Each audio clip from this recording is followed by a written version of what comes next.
Puji Tuhan. Saya percaya apa yang saya doakan akan terjadi. Semua seruan kita akan didengarkan oleh Tuhan karena Tuhan Maha Kasih. Mujizat masih terjadi, itu kabar baiknya. Dan saya imani hari ini giliran Anda ya. Kalau saya bilang Anda itu yes it's you. Nggak perlu lihat ke kanan kirinya, percayalah Tuhan sedang berbicara kepadamu. Mari kita sama-sama membuka firman Tuhan di Lukas pasal yang ke-17 ayat 11 sampai ayat yang ke-19. Cerita tentang ke-10 orang kusta. Saya baca. Dalam perjalanannya ke Yerusalem, Yesus menyusur perbatasan Samaria dan Galilea. Ketika ia memasuki suatu desa, datanglah 10 orang kusta menemui dia. Mereka tinggal berdiri agak jauh dan berteriak, "Yesus, Guru, kasihanilah kami." Lalu ia memandang mereka dan berkata, "Pergilah, perlihatkanlah dirimu kepada imam-imam." Dan sementara mereka di tengah jalan, mereka menjadi tahir. Seorang dari mereka ketika melihat bahwa ia telah sembuh kembali sambil memuliakan Allah dengan suara nyaring. Lalu tersungkur di depan kaki Yesus dan mengucap syukur kepadanya. Orang itu adalah seorang Samaria. Lalu Yesus berkata, "Bukankah ke-10 orang tadi semuanya telah menjadi tahir? Di manakah yang 9 orang itu? Tidak adakah di antara mereka yang kembali untuk memuliakan Allah selain daripada orang asing ini?" Lalu ia berkata kepada orang itu, "Berdirilah dan pergilah. Imanmu telah menyelamatkan engkau." Saya ajak kita untuk melihat bahwa mujizat itu nyata dan mujizat masih terjadi. Mengapa? Di luar sana ada banyak sekali kepercayaan. Ada juga yang ekstrim satu, orang yang percaya mistis dan pakai kuasa gaib. Ada sih, tanda kutip, mujizat-mujizat palsu itu terjadi. Mujizat-mujizat itu keajaiban asli, tetapi bukan Kristus sumbernya. Yang gitu jangan mau ya. Mending saya sakit sampai mati. Mending saya bangkrut total, gak punya apa-apa lagi daripada saya mengkhianati Tuhan Yesus Kristus. Tapi sisi satu lagi, spektrum yang ekstrim satunya, itu orang-orang Kristen yang tidak percaya ada mujizat. Udah lewat. Itu zaman-zaman kisah para rasul mungkin atau zaman Injil. Saya tidak mau Anda menjadi orang-orang Kristen seperti itu. Itu berarti kan Tuhan berubah karakternya. Meskipun Injil tidak bisa ditulis lagi, Alkitab sudah tutup buku. Tetapi Alkitab ini buku yang terbuka. Bukan tulisan teori, tapi Tuhannya nyata. Semua cerita kejadian sampai Wahyu itu relevan untuk kita hari ini. Dan saya percaya Tuhan Yesus tidak pernah berubah. Dahulu, sekarang, sampai selama-lamanya. Gak usah tunggu TikTok untuk buat itu viral lagu. Itu lagu lama. Saya sudah percaya dari dulu kalau Yesus itu tetap sama, dahulu kala sampai selama-lamanya. Cerita tentang ke-10 orang kusta ini untuk kita. Saya lihat ayat 11, dalam perjalanannya ke Yerusalem, Yesus menyusur perbatasan Samaria dan Galilea. Apakah Yesus suka kia-kia atau tamasya? Ini bukan jalan-jalan. Yesus menyusur perbatasan Samaria dan Galilea karena banyak orang sakit di situ. Samaria dan Galilea adalah kota-kota atau dusun-dusun yang miskin. Dan itu Samaria juga dihuni oleh penduduknya yang menyembah berhala. Banyak sekali kutukan-kutukan. Anda pernah lihat nggak kalau daerah-daerah yang banyak penyembahan berhalanya itu biasanya selain kutuk kemiskinan ada di sana. Dan selain itu juga ada penyakit aneh-aneh di situ ya. Dan saya rasa itu kasusnya bukan sakit penyakit saja, tapi saya percaya ada unsur kuasa gelap sangat kental di sana. Sedangkan di Galilea itu desa nelayan. Mereka itu hidup pas-pasan. Yesus itu kesana ngapain sih? Yesus itu mensurvei human struggles. Dia survei yang namanya pergumulan-pergumulan manusia. Yesus ke situ itu bukan cuci mata. Yesus kesana itu untuk menolong seseorang. Karena Tuhan Yesus itu adalah Allah yang berbelas kasihan. Selain itu, secara kiasan nih, kan ayat 11 dikatakan Yesus menyusur perbatasan. Perbatasan mana? Samaria dan Galilea. Saya dengan iman secara profetik berkata bahwa Yesus masih ditemukan di perbatasan-perbatasan. Perbatasan apa? Perbatasan ketidakmampuan manusia. Ada batas-batas manusia lah. Di mana lebih dari itu aku tidak mampu. Lebih dari itu hanya Tuhan yang bisa. Itu Yesus masih menyusur perbatasan-perbatasan begituan. He still found at the borders of human limitations. Bahasa Inggrisnya. Dia masih ditemukan pada batas-batas ketidakmampuan kita. Dan dia di sana hendak melakukan sesuatu bagi Anda dan saya yang percaya. Kita lihat ayat yang ke-12. Ketika ia memasuki suatu desa, datanglah 10 orang kusta menemui dia. Mereka tinggal berdiri agak jauh. Kalau ayat 12 dibaca sekali lagi, di beberapa kata pertama harusnya keluar begini, keluar lagu begini. Ketika ia memasuki suatu desa, jeng jeng jeng gitu ya. Ya, itu kayak seperti ada suatu perasaan, wah. Yesus waktu itu masuknya sih sederhana. Yesus anak tukang kayu, jadi tidak wah. Bukan grand entrance atau bukan dengan dibeber karpet merah, tetapi harusnya orang percaya melihat sesuatu akan terjadi. Kapan? Bukan waktu Yesus melakukan mujizat itu. Sebelum kita melihat sesuatu, kita sudah tahu sesuatu akan terjadi kalau Yesus mulai memasuki suatu tempat. Ketika ia memasuki suatu desa, itu harusnya sudah ada jereng-jereng di dalam iman kita. Jangan sampai Yesus jadi biasa ya. Jadi terlalu biasa sama Tuhan Yesus. Akhirnya Yesus tidak lebih daripada sekadar agama, rutinitas agamawi. Melakukan semua liturgi tetapi memungkiri kekuatannya. Apa itu kuasa ibadah sesungguhnya? Itu perjumpaan dengan Tuhan dan mengalami perubahan. Nggak tentu mujizat itu selalu kesembuhan fisik, tapi pasti terjadi perubahan hidup. Dan saya percaya jangan batasi Tuhan sampai perubahan hidup. Tuhan itu bisa melakukan segala sesuatu. Buktinya Injil bukan hanya mengubah hati orang itu. Injil diberitakan dari zaman Yesus pergi tahirkan, sembuhkan, bangkitkan. Itu perintah Tuhan. Sebelum ada amanat agung, itu amanat yang Tuhan berikan langsung kepada murid-muridnya. Saya rasa itu nggak dicabut, sampai sekarang masih berlaku. Tadi kesaksian itu bukti. Begitu banyak orang yang disembuhkan lewat saat teduh. Itu bukan kami. Kami hanya taat saja. Tapi Tuhan yang bekerja. Bukankah firman Tuhan berkata Tuhan menyertai pemberitaan murid-muridnya? Kemanapun pergi pengampunan dosa diberitakan.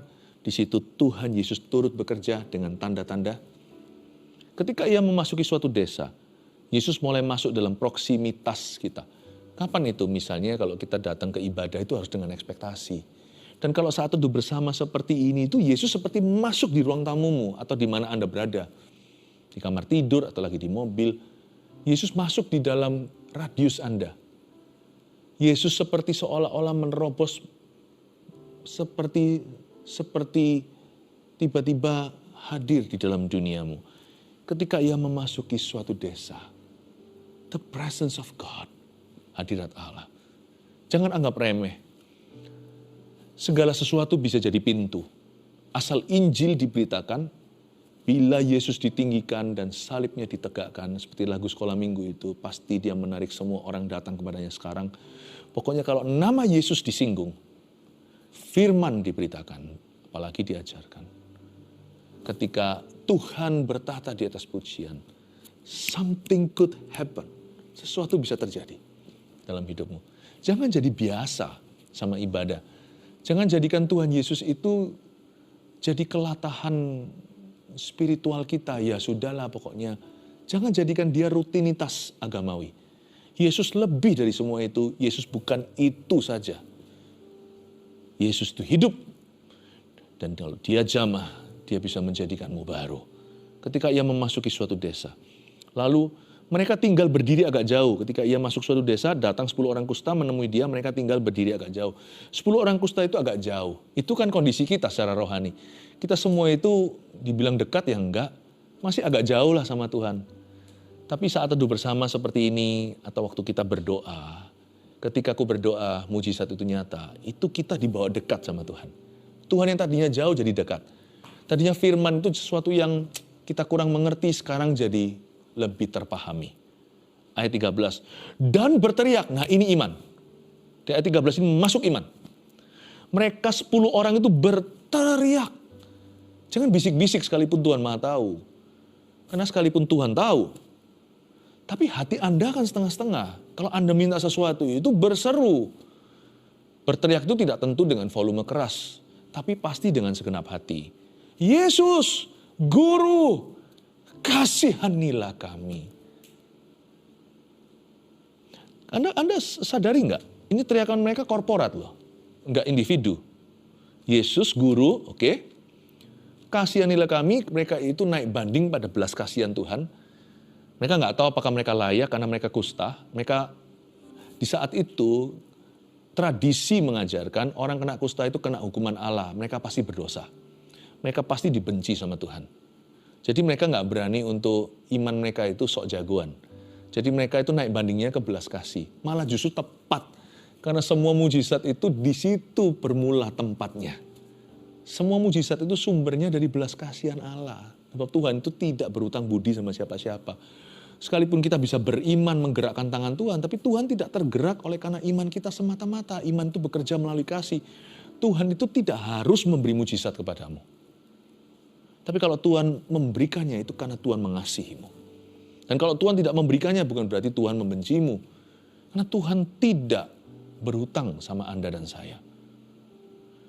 Jadi mereka tadinya gara-gara takut, iman mereka nggak jadi berani, malah justru mereka appeal atau naik banding ke kasih. Malah betul, malah justru ini yang tepat. Yesus guru kasihanilah kami. Tapi mereka teriak loh ngomongnya, Yesus guru kasihanilah kami. 10 orang teriak cukup keras lah ya. Karena kusta itu kan kulit mereka atau anggota tubuh di luar. Tenggorokan mereka menurut saya sehat-sehat aja. Yesus guru kasihanilah kami. Ini yang saya sebut dengan corporate prayer atau seperti ibadah. Corporate prayer atau doa bersama. Buktinya mereka berkata, Yesus guru bukan kasihanilah saya, tapi kasihanilah kami. Bersama-sama mereka berseru. Memang menurut saya ada kelebihannya kalau kita itu doa bersama. Iman yang lemah ditopang dengan iman yang kuat. Jadi setiap orang itu tidak bisa, setiap orang asal dia mau serius berdoa, tidak bisa ketinggalan. Itulah iman korporat. Jangan remehkan seperti ini saat teduh bersama misalnya. Saat teduh pribadi juga besar kuasanya. Tapi saat teduh bersama seperti ini ada berkat korporat. Ada urapan bersama yang tidak mungkin terjadi kalau Anda sendirian. Makanya kalau datang ke gereja, itu penting sekali kalau kita hadir juga secara on-site. Karena di situ ada sesuatu yang tak tergantikan kalau kita online. Waktu kita datang bersama dengan saudara seiman, besi menajamkan besi, manusia menajamkan manusia. Iman kita pun dipertajam, kepekaan kita pun diperuncing. Hal-hal yang harusnya nggak bisa terjadi secara individu, terciprat secara korporat. Saya rasa ini penting sekali untuk kita pahami bahwa ada dimensi urapan korporat dalam perbuatan mujizat Allah. Kalau nggak gitu kan nggak ada yang namanya kolam Bethesda. Kolam Bethesda itu ceritanya apa sih? Di tempat umum, di sebuah tempat publik, di situ malaikat dijeburkan ke dalam tempat, ke dalam kolam tersebut. Lalu siapapun yang masuk pertama kali sembuh. Dan itu terjadi mungkin berhari-hari, berminggu-minggu. Jadi ada sebuah gerakan kesembuhan. Ada gerakan mujizat. Di sini berkat korporat. Di sini masuk pentingnya gereja. Pentingnya umat Allah. Ayat 14, lalu ia memandang mereka dan berkata, pergilah, perlihatkanlah dirimu kepada imam-imam. Yesus suruh mereka di 14a agar mereka pergi ke dokter. Imam ini jangan terkecoh, imam ini bukan sekedar pendeta di zaman itu, tapi zaman itu orang kusta karena nggak bisa sembuh. Jadi para imam lah yang mendeteksi kalau terjadi mujizat. Dan belum pernah sebelumnya terjadi mujizat kesembuhan, apalagi orang kusta di perjanjian lama sebelum Yesus, kecuali mungkin Naaman, 1-2 perkara ilahi terjadi di zaman Nabi. Tapi mereka belum pernah, imam-imam itu selalu sepi prakteknya. Jarang ada orang kusta datang, udah sembuh.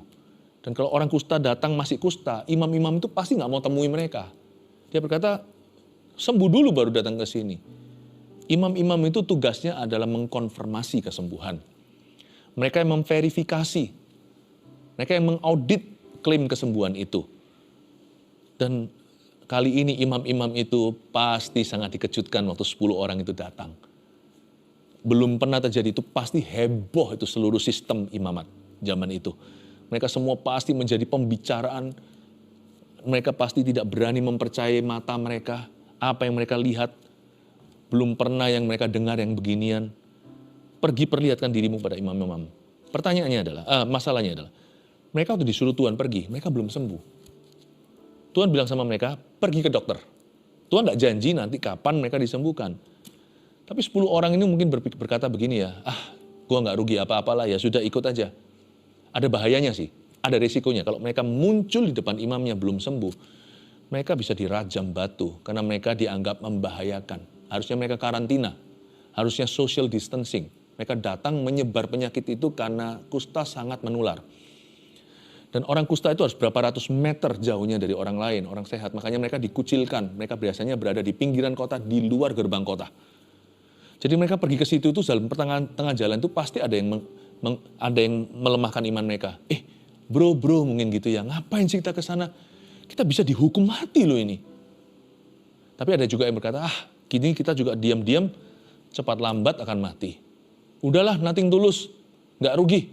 Mati sekarang, mati cepat lebih baik daripada mati pelan. Akhirnya mereka jalan.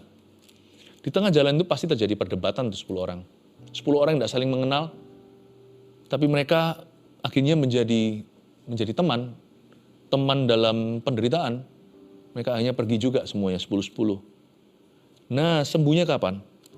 Kalau mereka taat saja, nanti mereka akan melihat kemuliaan Allah. Dan sementara mereka di tengah jalan mereka menjadi tahir. Luar biasa. Berarti kesembuhan orang kustaan ini instan. Di tengah jalan. Dan kejadiannya bersamaan. Jadi itu bukan kebetulan. Itu adalah pernyataan kuasa. Boom, seperti sekarang dalam saat teduh bersama. Dalam 1 jam yang sama ini, orang-orang sembuh. Ke dokter ya. Kesembuhan ilahi selalu akan terdeteksi secara medis. Secara instan, secara supranatural, terjadinya ajaib bersamaan. Bahkan mujizat yang mereka terima bukanlah mujizat kesembuhan semata-mata. Mujizat yang mereka terima adalah mujizat penciptaan. Mujizat itu bukan hanya yang rusak jadi baik, yang jelek jadi bagus. Itu perbaikan. Kalau mujizat itu bahkan dari yang nggak ada jadi ada. Ini yang terjadi di ayat 14. Sementara mereka di tengah jalan, mereka menjadi tahir. Kata tahir itu lebih dari sembuh. Tahir itu berarti lengkap. Jadi mujizat mereka itu misalnya mungkin dari 10 orang itu ada yang udah hilang 3 jari. Tiba-tiba plung keluar jarinya. Itu tahir. Kalau enggak hanya sembuh. Nggak ada kuping, mungkin kupingnya udah jatuh. Udah lapuk nih kena penyakit ini. Lalu tiba-tiba muncul kupingnya. Mungkin matanya, mungkin hidungnya sudah nggak ada hidungnya, tapi masih ada bolongnya, masih ada lubangnya. Tiba-tiba ada hidungnya keluar. Ini bukan magic show. Ini adalah the power of God, kuasa Tuhan. Dan mereka kaget. Lalu ayat 15, seorang dari mereka ketika melihat bahwa ia tersembuh kembali sambil memuliakan Allah dengan suara nyaring. Jadi lucu ya. Mereka pergi ke imam, misalnya ke arah sana. Waktu mereka sembuh, mereka saling lihat-lihatan ke segala arah. Lalu habis itu, mereka ke imam, sampai ke imam mereka dapat konfirmasinya. Udah, imam berkata, kamu sembuh. Tetap mereka harus sampai ke imam. Mau tahu kenapa? Mereka perlu mendapat sertifikat tahirnya. Agar mereka diterima oleh masyarakat. Seperti ditok gitu di paspornya supaya akhirnya, sudah pernah divaksinasi, ceritanya begitu. Ada sesuatu tanda, jadi mereka tetap pergi. Dan itu pasti heboh, seperti saya katakan tadi. Para imam-imam itu pasti terkejut luar biasa. Tapi anehnya, dari imam situ, yang lainnya terpencar kemana-mana. Wah, seru, senang sekali. Lalu mulai, ada yang pulang ke rumah, ada yang langsung pesta, ada yang rayakan. Hanya satu kembali ke arah Yesus. Cuman satu saja. Lalu ia tersungkur di depan kaki Yesus. Ayat 16. Dan mengucap syukur kepadanya. Orang itu adalah seorang Samaria. Kita tahu dari kata-kata Yesus nanti di ayat 17. Lalu Yesus berkata, bukankah ke-10 orang tadi semuanya telah menjadi tahir? Loh, di mana yang 9 orang itu? Tidak adakah di antara mereka yang kembali untuk memuliakan Allah selain daripada orang asing ini? Yesus tadi kan menyusur pantai Samaria kan? Jadi ada satu orang Samaria dan pantai Galilea. Perbatasannya ada. Kelihatannya sih, satu orang Samaria sungguhan, 9 lainnya orang Yahudi di Galilea itu.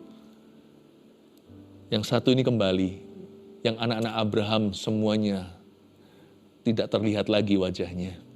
Ketika hidungnya sudah lengkap lagi ada, telinganya juga sudah ada, mereka langsung sirna. Tidak adakah yang kembali untuk memuliakan Allah selain daripada orang asing ini? Inilah mujizat sejati. Saya anggap 9 yang lainnya cuma dapat mujizat setengah. Mereka hanya dapat telur setengah matang. Separuh saja kasih karunia. Sebab mujizat itu bukan akhir segala sesuatu. Mujizat itu permulaan syukur harusnya. Mujizat sejati selalu tunduk di kaki Kristus. Dia akan datang kembali, sujud menyembah di kakinya. Lalu tersungkurlah ia di depan kaki Yesus. Ayat 18, dan kembali untuk memuliakan Allah. Tujuan mujizat memang, mujizat itu menyembuhkan, memulihkan. Tapi tujuan akhir mujizat itu bukan kita penerimanya. Tujuan akhir mujizat itu adalah kembali kepada Sang Pemberi. Memuliakan Allah. 9 orang yang lainnya yang tidak kembali itu lupa, mereka juga akan mati. Nggak sakit kusta, mungkin berikutnya sakit asma. Saya nggak tahu lah. Hidup dalam kasih karunia sesungguhnya adalah hidup senantiasa bergantung pada Allah. Bukan terima mujizat sekali lalu sudah, bye-bye God, dadah Tuhan. Ayat 19, lalu ia berkata kepada orang itu, berdirilah. Yesus dengan tegas berkata, karena orang itu lagi sujud di kaki Yesus. Stand up, berdirilah. Go, pergilah. Imanmu telah menyelamatkan engkau. Kepada yang 10, sembuh. Semuanya 10-10. Tapi hanya 1 yang selamat. Anda lihat, 10 disembuhkan. Yang ini 1 disembuhkan dan diselamatkan. Saya anggap that is the greatest miracle. Dalam cerita ini itulah mujizat terbesar, yaitu keselamatan itu. Kita rangkumkan ya, 3 poin ini, lalu kita akan berdoa. Mujizat masih terjadi. Yang pertama, mujizat selalu bermula dari belas kasihan Tuhan. Catat itu. Kepada orang-orang Kristen yang tidak percaya mujizat masih terjadi, saya tidak punya pemahaman yang sama. Karena selama Tuhanku masih berbelas kasih, mujizat masih terjadi. Sungguhan. Selama masih ada kasih, orang masih punya anak dan masih membesarkan, masih bertanggung jawab terhadap keluarganya. Jadi selama Allah Bapa Allah adalah kasih. Selama masih ada belas kasihan di hati juru selamat kita, mujizat masih terjadi. Mau tahu? Karena mujizat adalah salah satu, tidak satu-satunya, salah satu wujud belas kasihan Allah. Salah satunya.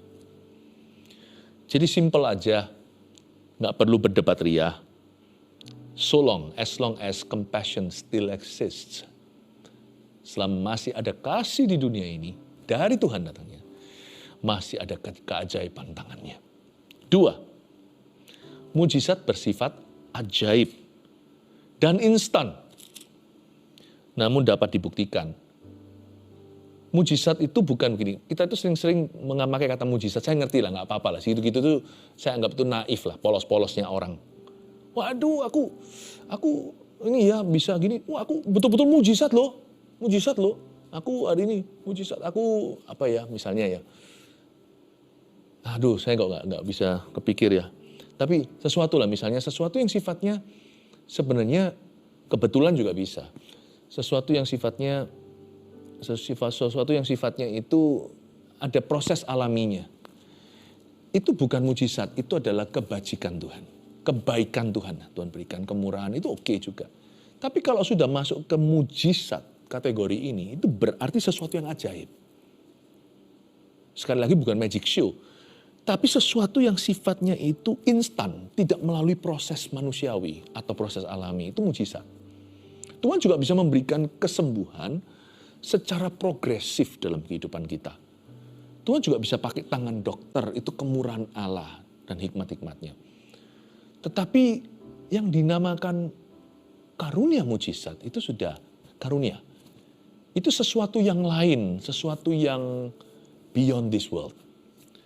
Melampaui dunia ini. Jadi kadang-kadang kita seringkali mengkategorikan sesuatu itu mujizat Itu juga dari Tuhan. Jangan lupa, dari Tuhanlah segala berkat.